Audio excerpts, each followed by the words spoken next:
नमस्कार विद्यार्थी मित्रांनो, आपण आता या व्हिडिओमध्ये पाहणार आहोत माध्यमांचा इतिहास, हिस्ट्री ऑफ मीडिया.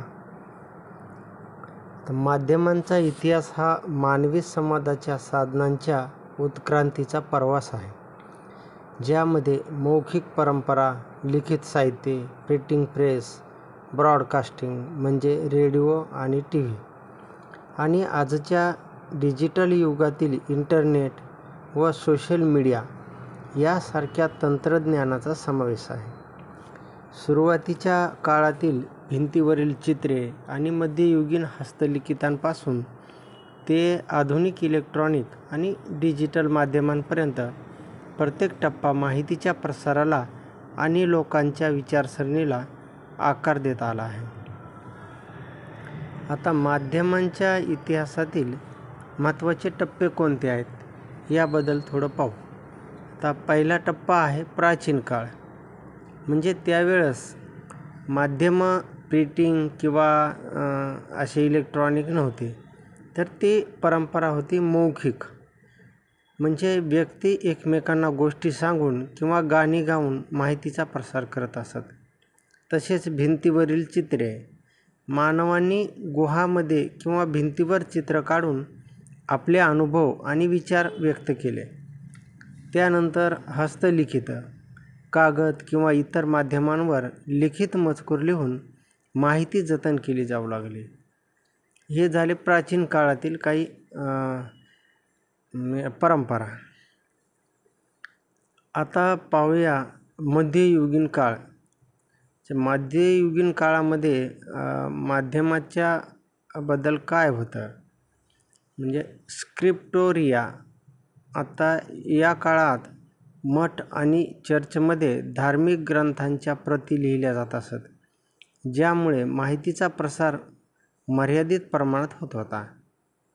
म्हणजे पहा, प्राचीन काळापासून मध्ययुगीन काळ यामध्ये काहीसे बदल होत गेले. म्हणजे मौखिक परंपरापासून भिंतीवरील चित्रे, त्यानंतर हस्तलिखित आणि मध्ययुगीन काळामध्ये स्क्रिप्टोरिया, यानंतर प्रिंटिंग प्रेसचा शोध लागला. म्हणजे पुस्तके आणि वृत्तपत्रे 15व्या शतकात हँड प्रेसच्या शोधानंतर मोठ्या प्रमाणावर छापली जाऊ लागली. या तंत्रज्ञानाने माहितीचा प्रसार अनेक पटींनी वाढला. म्हणजे छपाईचं साधन उपलब्ध झाल्यामुळे माहिती अनेक लोकांपर्यंत घेऊन जाण्यासाठी एक माध्यम तयार झालं होतं. आता त्यामध्ये ब्रॉडकास्टिंगचा उदय झाला.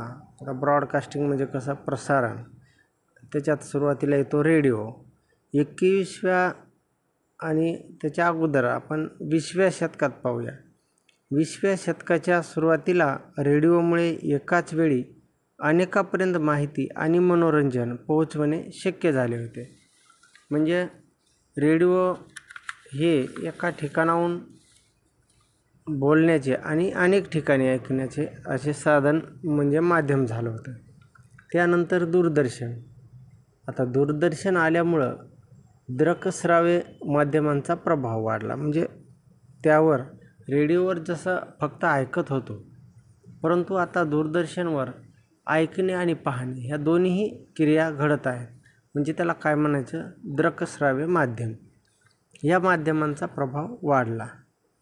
त्यानंतर डिजिटल माध्यम आणि इंटरनेटचा काळ, म्हणजे अगदी अलीकडचा काळ. इंटरनेटनं काय झालं, इंटरनेटच्या विकासामुळे हे जगभरातील लोकांमध्ये माहितीची देवाणघेवाण करणं सोपं झालं. म्हणजे इंटरनेटच्या माध्यमातून वेगवेगळ्या पद्धतीनं माहितीची देवाणघेवाण सुरू झाली. नवीन माध्यम आले, म्हणजे काय, सोशल मीडिया, ब्लॉग, पॉडकास्ट आणि मोबाईल ॲप्स यासारख्या नवीन माध्यमांमुळे डिजिटल कम्युनिकेशनमध्ये क्रांती झाली. म्हणजे एकमेकापर्यंत फक्त माहितीच नाही, तर बोलणे किंवा पुस्तकांचे वाचन करणे आणि वेगवेगळे ॲप आल्यामुळे दळणवळण, उद्योग, अभ्यास या सर्वच गोष्टींना चालना मिळाली. इंटरनेटमुळे हे शक्य झालं आपल्याला, किंवा काय काय आहे जगामध्ये, कशा पद्धतीनं काय शोधायचं. आणि त्याच्यानंतर नवीन माध्यमं जी आहेत आता आपण बघितले, नवीन माध्यम आल्यामुळे अधिक सोपं झाल्या सगळ्या गोष्टी. सोशल मीडिया वापरकर्त्यांना एकमेकांशी जोडणारे हे मंच आहेत, ज्यामुळं सामाजिक संवाद होतो.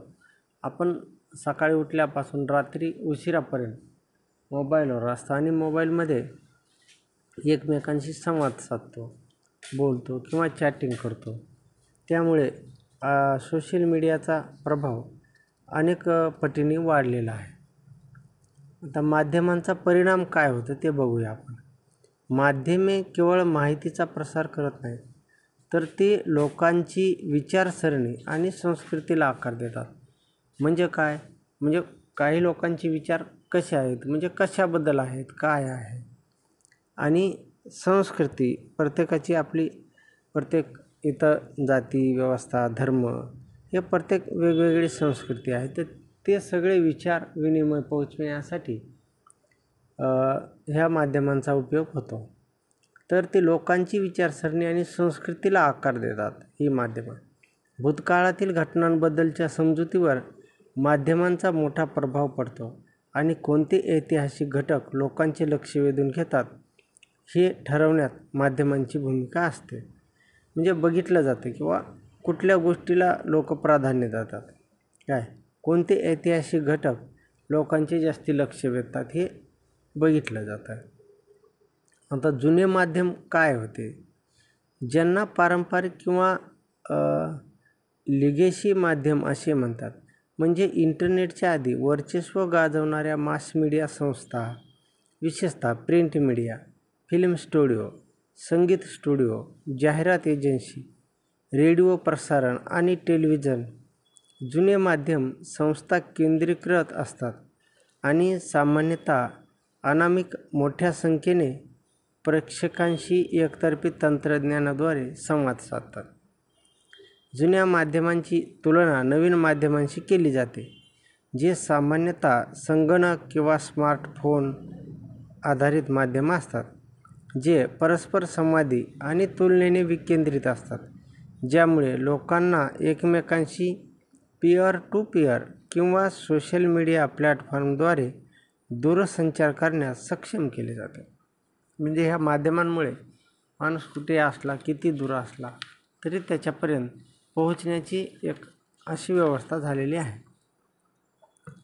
आता भारतातील वर्तमानपत्रांचा इतिहास याबद्दल बघू.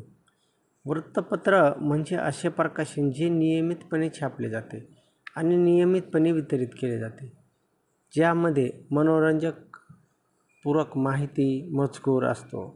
प्रामुख्याने बातम्या, मथळे, लोकांचे मत इत्यादी. भारतात ब्रिटिशांच्या आगमनानंतर वर्तमानपत्रांची छपाई सुरू झाली. वर्तमानपत्रे माहिती आणि ज्ञान प्रसारित करण्याचे साधन बनले. वर्तमानपत्रे स्थानिक आणि आंतरराष्ट्रीय बातम्यांची विस्तृत श्रेणी व्यापतात. वर्तमानपत्र हा एक ऐतिहासिक दस्तऐवज आहे, जो चालू घडामोडींची नोंद करतो. म्हणजे वृत्तपत्र हे कशासाठी कामाला येतं हे आपल्या लक्षात आलं असेल. म्हणजे जे आपल्या परिसरातलं किंवा देशातलं जगातलं जे काही वृत्त असेल, ज्या घटना घडामोडी असतात, मग त्या मनोरंजनाच्या असो, अपघाताच्या असोत, व्यावसायिक असोत, शेअर्स मार्केट काहीही असो, आपण दररोजचं वृत्तपत्र जर उघडलं तर वेगवेगळे पानं वेगवेगळ्या मथळ्यांसाठी, वेगवेगळ्या बातम्यांसाठी राखीव ठेवलेले असतात. क्रीडासाठी पान असतं, राजकीय बातम्यांसाठी असतं, न्यायिक बातम्यांसाठी काही जागा असते, आंदोलनं वगैरे, हे सर्वांसाठी वेगवेगळी जागा वृत्तपत्रामध्ये दिलेली असते. आता सर्वात पहिलं वृत्तपत्र कोणतं होतं, तर ते होतं बंगाल गॅझेट. भारतातील पहिले इंग्रजी भाषेतील वृत्तपत्र 29 जानेवारी 1780 रोजी सुरू झाले. ते कलकत्ता जनरल ॲडवायझर किंवा बंगाल गॅझेट म्हणूनही ओळखले जाते. जेम्स ऑगस्ट हिकी नावाच्या आयरिश माणसाने ते सुरू केले होते. देशातलं पहिलं वर्तमानपत्र सुरू करण्याचा जो मान होता तो जेम्स ऑगस्ट हिकी ह्या आयरिश माणसाने पटकावला होता. त्यानंतर काय झालं की दर्पण हे 1832मध्ये मुंबईत सुरू झालं. दर्पणचे संपादक बाळशास्त्री जांभेकर हे होते. ते पहिले मराठी वृत्तपत्र होते. 6 जानेवारी हा बाळशास्त्री जांभेकर यांचा जन्मदिवस महाराष्ट्रात पत्रकार दिन म्हणून साजरा केला जातो. दर्पण हे मराठीतील पहिलं वृत्तपत्र होतं. त्यानंतर आलं ते प्रभाकर. हे वृत्तपत्र भाऊ महाजन यांनी सुरू, ज्यामध्ये फ्रेंच बंडाचा इतिहास आणि लोकशाही हित संबंधाचे सामाजिक प्रबोधन प्रकाशित केले जात होते. आणि आता प्रभाकर नंतर केसरी आणि मराठा. स्वातंत्र्यपूर्व भारतीय वृत्तपत्रांच्या इतिहासात केसरी आणि मराठा वृत्तपत्रे एक महत्त्वाचा टप्पा होता. 1881 गोपाळ गणेश आगरकर आणि बाळ गंगाधर टिळक यांनी ही वर्तमानपत्रे सुरू केली. या वर्तमानपत्रामध्ये सामाजिक आणि राजकीय मुद्द्यांचा शोध घेण्यात आला. म्हणजे वृत्तपत्रांची सुरुवात कशी झाली आणि त्याची पार्श्वभूमी काय होती याबद्दल आपण बघितलं. आता आपण दुसऱ्या व्हिडिओमध्ये बघणार आहोत आकाशवाणीबद्दल, म्हणजे भारतातील रेडिओचा इतिहास. हे आपण दुसऱ्या व्हिडिओमध्ये पाहून घेऊ.